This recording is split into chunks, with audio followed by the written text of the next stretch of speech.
welcome back to my YouTube channel.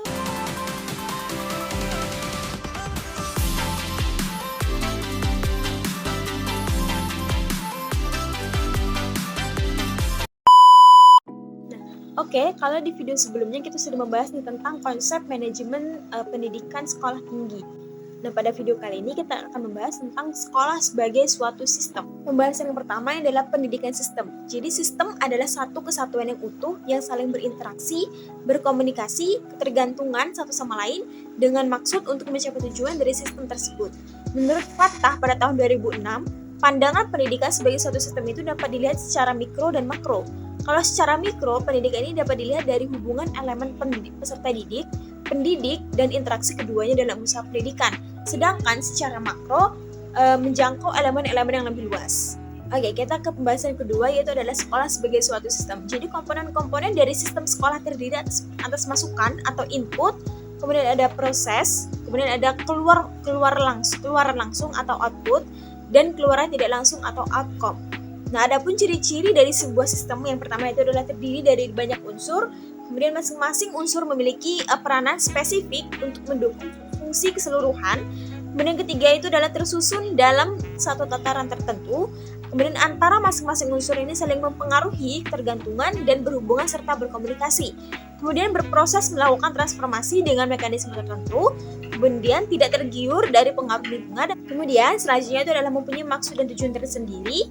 Dan memerlukan masukan dari luar atau lingkungan, memiliki mekanisme kontrol. Kemudian terakhir adalah mempunyai batasan waktu. Oke, kita ke pembahasan yang ketiga, yaitu adalah input sekolah atau masukan. Nah, masukan adalah segala sesuatu yang diperlukan oleh sistem sekolah untuk menghasilkan keluaran yang diharapkan.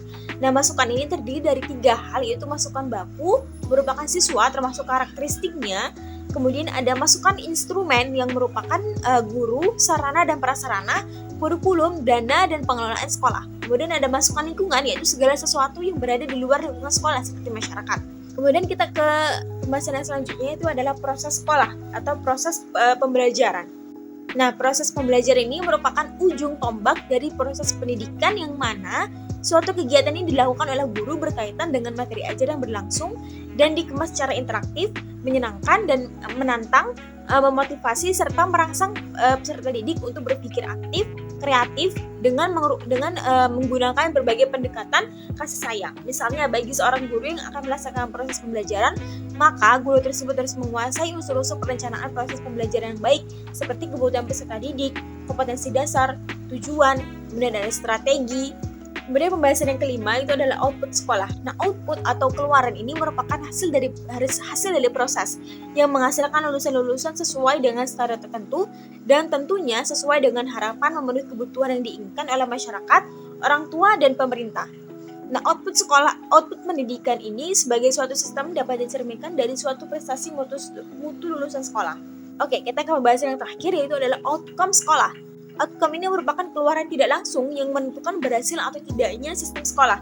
Outcome pendidikan sebagai suatu sistem dapat dicerminkan dari mutu lulusan sekolah dapat melanjutkan pendidikan ke tingkat yang lebih tinggi atau dapat bekerja.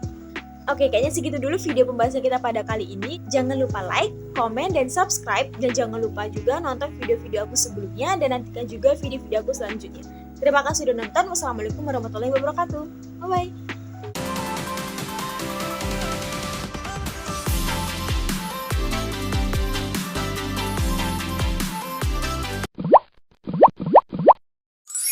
Thank you.